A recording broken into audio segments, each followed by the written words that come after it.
இந்த இரவு ஜப வேளையிலே தேவ சமூகத்திலே வந்திருக்கிற கிறிஸ்துவுக்குள் மிகவும் பிரியமான சகோதர சகோதரிகள் அனைவரையும் அன்போடு இயேசு கிறிஸ்துவின் நாமத்தினாலே வாழ்த்துகிறேன். அருமையான தேவ பிள்ளைகளே, நீங்கள் பல்வேறு உபத்திரவங்கள் வழியாய் கடந்து செல்லும் பொழுது, பல்வேறு பாடுகள், பல்வேறு உபத்திரவங்கள், கஷ்டங்கள் வழியாய் கடந்து செல்லும் பொழுது அநேகருக்கு இது போன்ற அநேக சந்தேகங்களும் கேள்விகளும் வருகிறதுண்டு. ஐயா, அநேக பாடுகளும் உபத்திரவங்களும் நம்மை சூழ்ந்து கொள்ளும் பொழுது பாருங்க, ஐயோ கர்த்தர் என்னை தள்ளிவிட்டாரோ, என் ஆண்டவர் என்னையும் என் பிள்ளைகளையும் மறந்து விட்டாரோ என்றெல்லாம் நாம் குழம்பி போகிறோம். ஆனால் நம் அன்புள்ள இரக்கத்தில் ஐசுரியமுள்ள ஆண்டவர் சொல்லுகிறார், ஏசாயா 49:15, ஸ்திரீயானவள் தன் கற்பத்தின் பிள்ளைகளுக்கு இறங்காமல் தன் பாலகனை மறப்பாளோ? ஐயா, ஒரு தாய் தன் கற்பத்தின் பிள்ளைக்கு இறங்காமல், அவனை நேசிக்காமல், அவனுக்கு உதவி செய்யாமல், அவனுக்கு அனுக்கிரகம் செய்யாமல் தன் பாலகனை, சொந்த பாலகனை மறப்பாளோ? அவர்கள் மறந்தாலும் நான் உங்களை மறப்பதில்லை என்கிறார் அன்பும் இரக்கமும் உள்ள அற்புதமான ஆண்டவர்.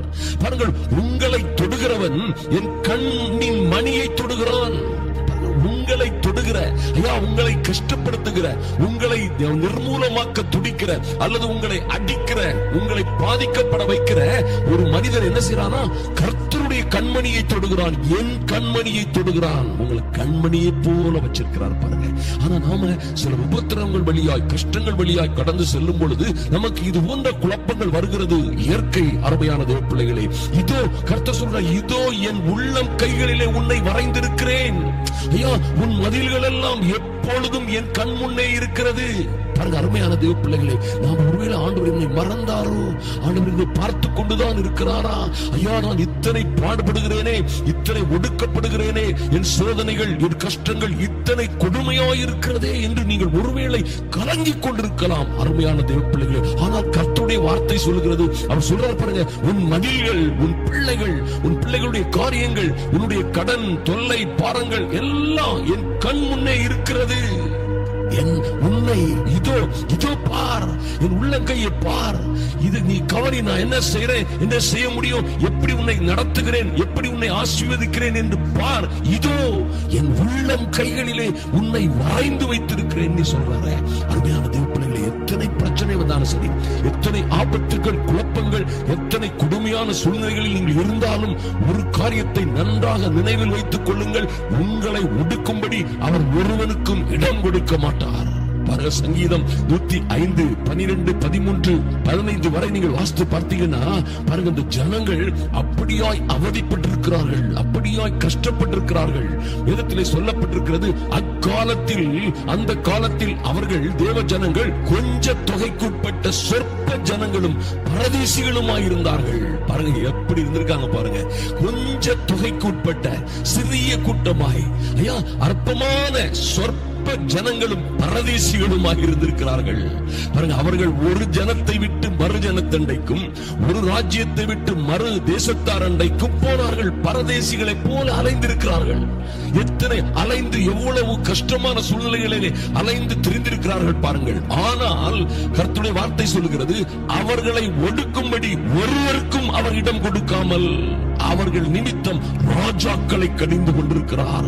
எனக்கு அன்பான தேவ பிள்ளைகளே, பாருங்கள், கர்த்தர் நீங்க எத்தனை சூழ்நிலையில இருந்தாலும் சரி, உங்களை ஒடுக்க ஒருவனுக்கும் அவர் இடம் கொடுக்காமல் உங்கள் நிமித்தம் ராஜாக்களை, மேன்மக்களை, எஜமான்களை, உங்கள் அதிகாரிகளை கடிந்து கொள்ளுவார். மறந்து விடாதீர்கள், கர்த்தரோடுங்கள். பேதுரு சொன்னது போல, நீங்கள் கர்த்தரோடு இருந்தால் உங்களுக்கு விரோதமாய் இருப்பவன் யார்? கர்த்தர் சொல்றார் 15ஆம் வசனத்துல, நான் அபிஷேகம் பண்ணினவர்களை, என் பிள்ளைகளை நீங்கள் தொடாமலும், என்னுடைய தீர்க்க தரிசிகளுக்கு, என் ஊழியக்காரர்களுக்கு, என் விசுவாச பிள்ளைகளுக்கு நீங்கள் தீங்கு செய்யாமலும் இருங்கள் என்று உத்தரவிட்டிருக்கிறார். அருமையான தேவ பிள்ளைகளே, எங்கே போனாலும் சரி, ஐயா, நீங்கள் சிங்க கவி போன்ற இடங்களிலே இருந்தீர்கள் என்றால் சிங்கங்களுக்கு அவர் கட்டளையிடுவார். அக்னி உக்கிரம் உங்களை அவித்து போடாதபடிக்கு, அக்னி ஜுவாலை உங்கள் மீது பற்றாதபடிக்கு அக்னியோட அவரே இருப்பார். அருமையான தேவ பிள்ளைகளே, எங்க இருக்க புயலின் மத்தியில் அவர் இருப்பார். கவலைப்படாதீர்கள். ஐயா, புயல் வருகிறது, எத்தனையோ ஆபத்துகள் எங்கள் சூழ்ந்திருக்கிறது. ஐயோ, என்ன செய்வோம்? எங்களுடைய குடும்பமாகிய படகு, எங்களுடைய வீடாகிய படகு, என் வாழ்க்கை கவிழ்ந்து விடும் போல் தெரிகிறதே. அங்கே அவர் இருப்பார். அருமையானவர்களை, எத்தனை பிரச்சனை இருந்தா என்ன? சிங்க கெபிக்குள்ள உங்களை தூக்கி போடுறாங்களா? அது போன்ற இடங்கள்ல உங்களை தூக்கி போடுறாங்களா? நீ நம்ப வேண்டியது அங்கும் அவர் இருக்கிறார். அவர் உண்டு, அவர் உண்டு. ஐயா, கர்த்தரிடத்தில் சேர்கிறவன் அவர் உண்டு என்றும், அவர் தம்மை தேடுகிறவர்களுக்கு நன்மை செய்வார், அவரை காப்பாற்றுவார், அவர்களை ஆசீர்வதிப்பார் என்று விசுவாசிக்க வேண்டும். விசுவாசம் இல்லாமல் தேவனுக்கு பிரியமாய் இருப்பது கூடாத காரியம் என்று எபிரேயர் புஸ்தகத்தை ஆக்கியோன் இப்படியாக சொல்லுகிறார். அவர் அங்கே இருக்கிறார் என்று நம்புங்கள். எங்கேயோ போயிட்டாருன்னு நினைக்காதுங்க. பாருங்க, இப்படிப்பட்ட உபத்திரவங்களை கடந்து வந்த அற்புதமான தேவ மனிதன் தாவீது சொல்லுகிறார், நான் உபத்திரவப்பட்டது நல்லது. ஐயா, நான் உபத்திரப்பட்டது நல்லது, ஆதலினால் கர்த்தருடைய பிரமாணங்களை கற்றுக்கொண்டேன் அப்படிங்கிறார். பாருங்க, எத்தனை அற்புதமான காரியம். நான் என்ன சொல்றாரு தாவீது? நான் உபத்திரப்படுவதற்கு முன்பு வழி தப்பி நடந்தேன். ஒருவேளை ஆண்டவர் நம்மளை அனுமதிப்பார். அருமையான தேவ பிள்ளைகளே, ஒருவேளை நம்ம தவறுகளினால் சில இடங்களிலே அகப்பட்டுக் கொள்ளுவோம். நம்முடைய குற்றங்களினால், பாவங்களினால், மீறுதல்களினால், கீழ்ப்படியாமையினால் சில இடங்களில் அகப்பட்டுக் கொள்ளுவோம். சில ஏழைகளில் அற்புதமான தேவ பிள்ளைகள், நல்ல விசுவாச பிள்ளைகள், அவர்களும் அகப்பட்டுக் கொள்கிறார்கள். நன்றாக ஒரு காரியத்தை தெரிந்து கொள்ளுங்கள், உங்களோடு இருக்கிறவர் பெரியவர். உங்களை உபத்திரப்படுத்துகிற, உங்களை பாடார்படுத்துகிற, உங்களை கஷ்டப்படுத்துகிற, கொல்லவும் அழிக்கவும் வருகிற பொல்லாத பிசாசை விட உங்களோடு இருக்கிறவர் பெரியவர். மறந்து விடாதிருங்கள். கடைசியில் ஆண்டவர் என்ன பண்ணிருக்கிறார் பாருங்க, அந்த ஜனங்களுக்கு அவர் தம்முடைய ஜனங்களை மிகவும் பலுக பண்ணி, ஐயா, உங்களை அவர் மிகவும் பலுக பண்ணுவார், பெருக பண்ணுவார், உங்களை ஆசீர்வதிப்பார், மேன்மைப்படுத்துவார். பாருங்க, அவர்களுடைய சத்துருக்களை பார்க்கிலும் அவர்களை பலவான்களாய் மாற்றினார். எத்தனை அருமையான காரியம் தேவ பிள்ளைகளே.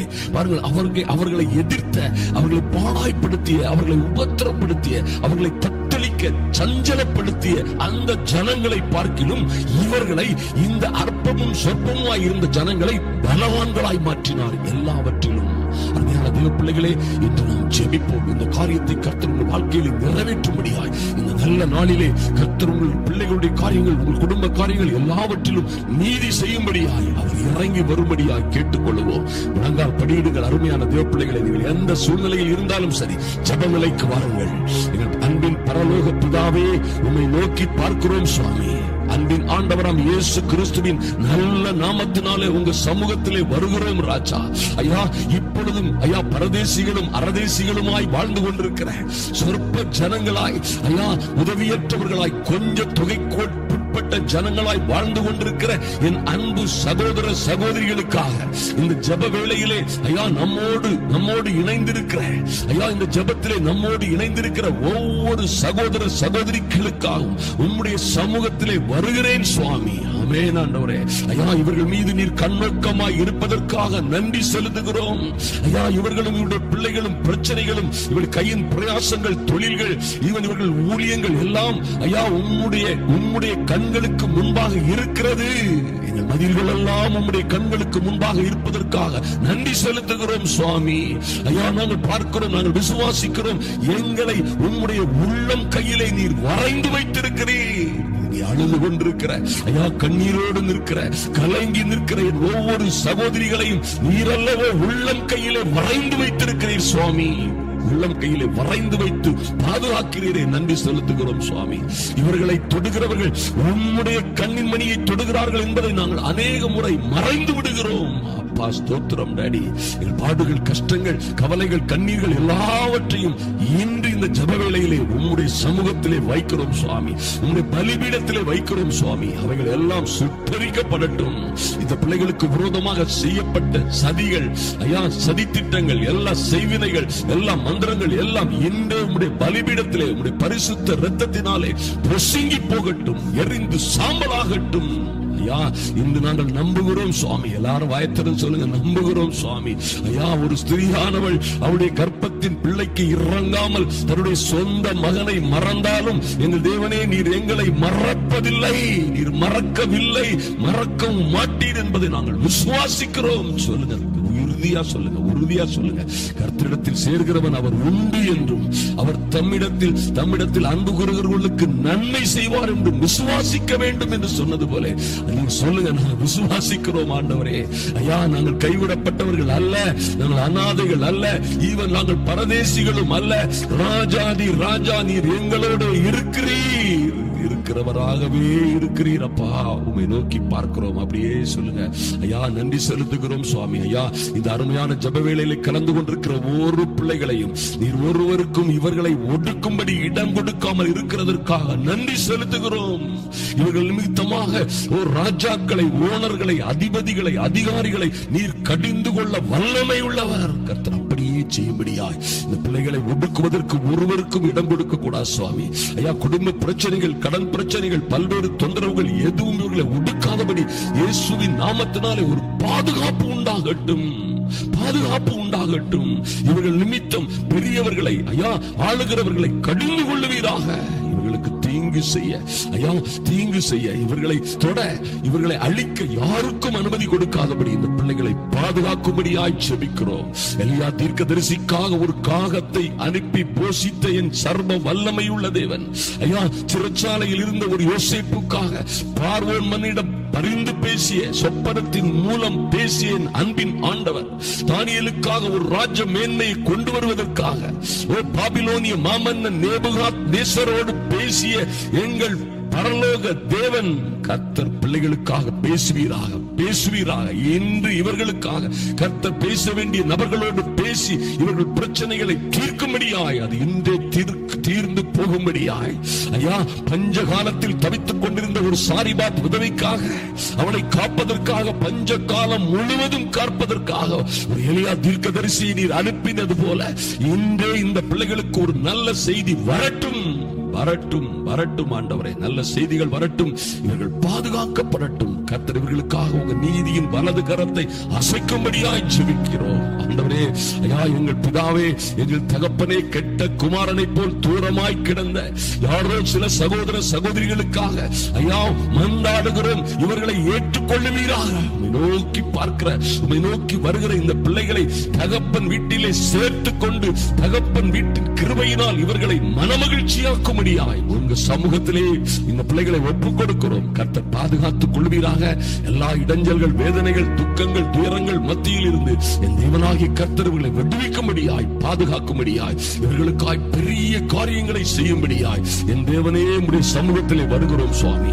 கர்த்தரும் உலக ரட்சகருமாகிய எங்கள் அன்பின் ஆண்டவர் இயேசு கிறிஸ்துவின் நாமத்தினாலே உம்முடைய சமூகத்திலே சமர்ப்பிக்கிறோம். இந்த வேண்டுதல்களை, விண்ணப்பங்களை கர்த்தர் நீதி செய்யும்படியாய் இறங்குவீராக.